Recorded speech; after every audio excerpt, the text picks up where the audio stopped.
Okay. And then let's talk OnlyFans. Yes.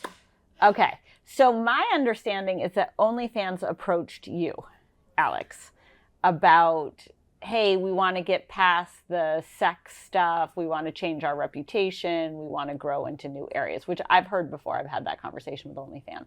Is that true? No. Oh. So kind of like I read an article and it was saying how like there's a stigma with OnlyFans. Sure. And I was like, well, I want to sell 70,000 pay-per-views. Yep. And I was like, For Rough and Rowdy. I was like, I'll post some videos on, like, I was like, how can I make money? I'll post my training videos. I'll post my training. Yeah. People can pay for it. This is stupid. It's not going to happen. I'll take all that money, Venmo my friends and have them buy it. Yeah. Not going to happen. So I applied for OnlyFans and I got denied. And I was like, and so I tweeted it. And I was like, how does this married chick get denied on OnlyFans? And like everyone started tweeting it up. And so OnlyFans contacted me. Okay. And they're like, 1, you're approved. 2, what are you doing? And I was like, I want to do boxing content. And they were like, we want to sponsor more athletes because we're trying to move away from this stigma. Yeah. Let us sponsor you. You do OnlyFans. So I was telling her this. I was like, listen, you can make money in like a second. You can post whatever. You could post your fingers if you want. Yeah. And she's like, I'll do it. So then she does it. Okay, so then you did it. Yes, I signed up for it. No, so sorry. You have to sign up. You have to get approved. So you do have to like apply government ID. Like you do have to. They you have to verify that you. you're of age human. Yes, very easy to apply. By the way. Okay. I think the Hodges and Bennetts just have issues. My mom and I both got denied. Yeah. Kim still denied? She just got accepted this morning. What's she going to put? Well, congratulations, Kim. What is Kim going to pick? Kim's 54? Yeah, 58. 58, looking great. She wants to do her boudoir photos. The bathroom? Wait, you're changing area? It's like a lingerie shoot. From back in the day. She was like, I could post those. And I was like, post them. Do you know how hot Kim was when she was Kim our was fucking age? gorgeous. I was like, put that thing at $100 and let it fly. Yes. So it's only vintage photos of Kim? And like maybe some modern ones. We'll play with it. In the how do you say that word? Boudoir? A lot of my friends did it for all their boyfriends. I was single, so I didn't do it. Really? But yeah, they did a boudoir party where they did a shoot in lingerie, and then they got like a calendar, and then they sent it to their boyfriends for Christmas. That's actually smart. They looked insanely gorgeous. It was so well done. Like when I have a husband or boyfriend, I want to do that. Why wouldn't you just do it now and then give the photos to them later? I mean, that could be a long time from now, Erica. That could be like 3 years. Oh, no. Maybe when I was 27. Now I'm 40. Okay, yeah, exactly. I was hot.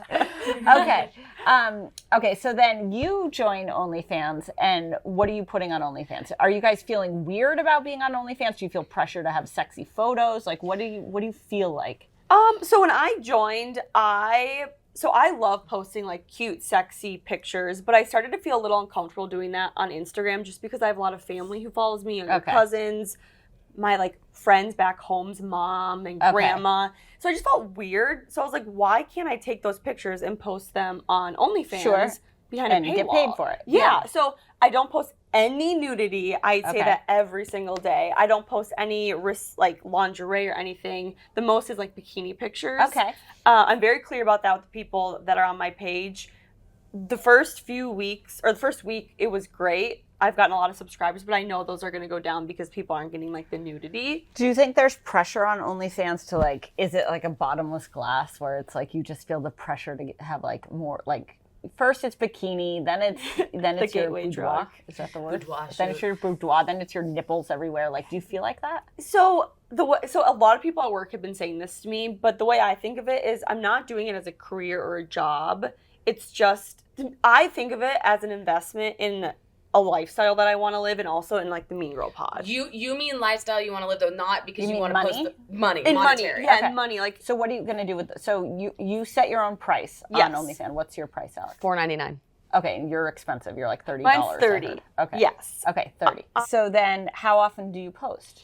I post twice a day. Okay. But I don't know if that's going to be sustainable forever.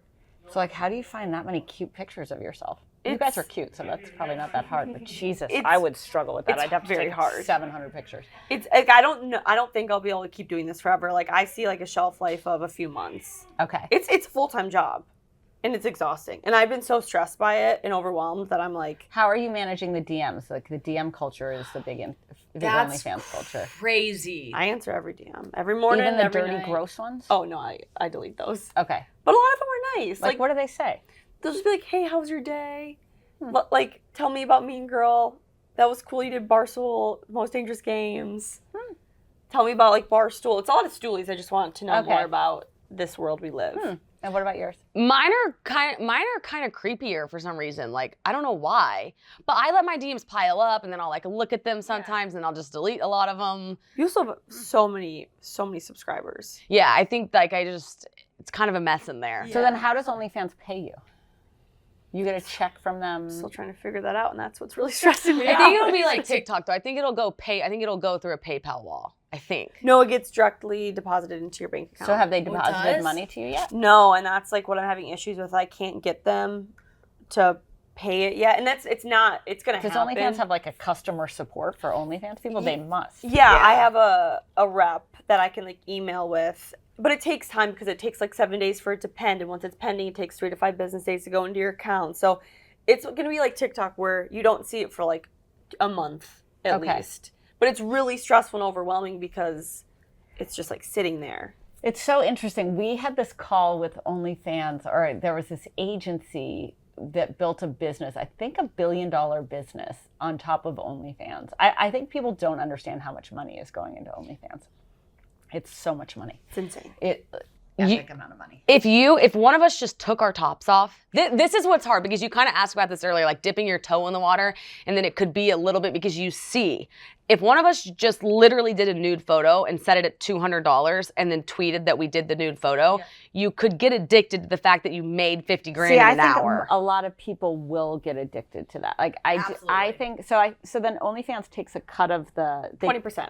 Okay, they take 20% of whatever your price is. Yeah, so it's like I have my subscription's $30, so I get $24. Okay, that's interesting. Yeah. But anyway, so what this agency did is they handle all the OnlyFans stars, and they manage all the DMs for them.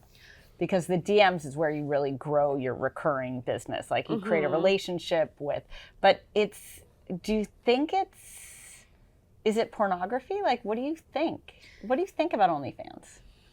I would like to, like, that's what I think our biggest conversation was trying to get rid of the stigma of OnlyFans, because I think it's just a place to post exclusive content behind a paywall. Like, how is that different than Patreon on YouTube or other things, or Cameo, or even like TikTok if you had a private account? I will say this though, we did struggle with it, and we like accidentally walked into it 2 episodes ago, where I was saying how, like, okay, Giselle or Hillary Duff recently, like, did her first kind of nude photo shoot on the cover of a magazine. Yeah. She called it empowering.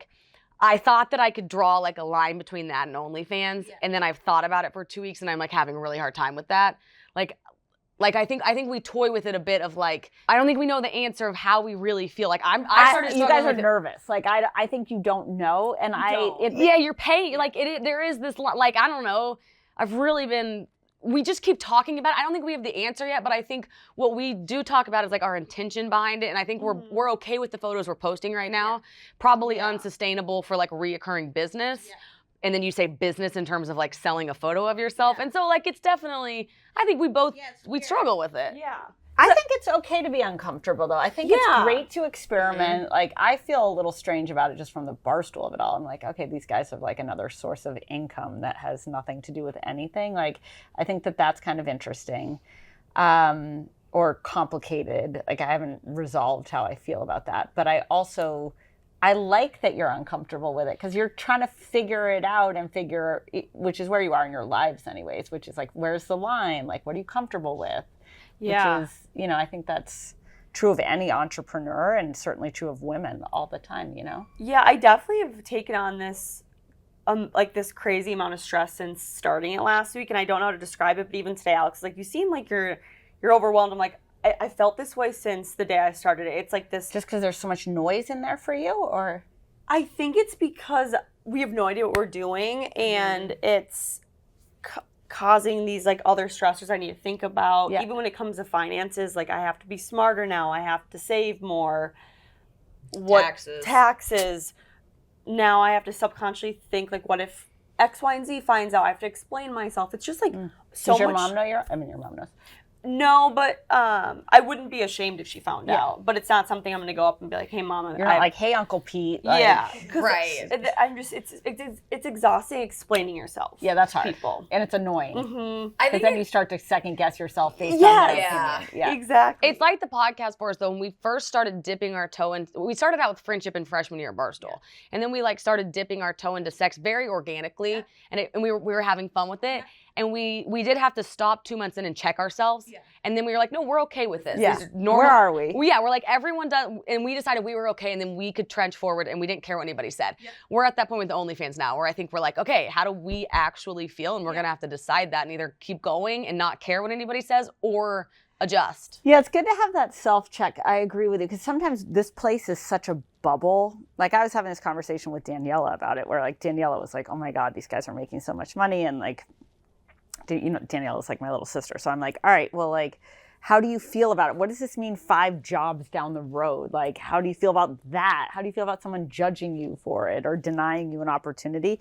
And you guys seem so sound in your uncertainty of it, just in that I think this place can be such a bubble, and you can get caught up in a bubble. And OnlyFans, I think it's its only bubble. But so long as you're okay with where you are in the bubble and you recognize it's a bubble, it's like it's easier or healthier to get your way in and out of that. Yeah. Do you agree with that or disagree with that? I also think one thing that I think that we're proud of though is like pushing like being like, okay, there is this stigma, like, can we do it? Can we try playing with the stigma is a great thing. Playing with it. But it can be very empowering. And then we both are like, we're doing that, we're in that check mode. Yeah. It's hard because I agree with that. I think especially for women, when you're like on the frontier or the edge of something, you're like kind of to the Hillary Duff. Is it Hillary Duff? Mm-hmm. Why does anyone want to see naked pictures of Hillary Duff? They don't, I don't think. But for her, it was like her first one. But she's like, all right, I have a nude photo shoot. I looked so great. I looked so sexy. So that's a positive, right? Like Kim in her lingerie, gonna look great, looks sexy, feels good. And then you're like, ooh, am I playing in a place that's uncomfortable? The thing with sex, and it just gets dark so quickly. Like, that's what's so hard. You may want to keep it bright and shiny and light or dimly lit and PG-13, and it just doesn't stay there.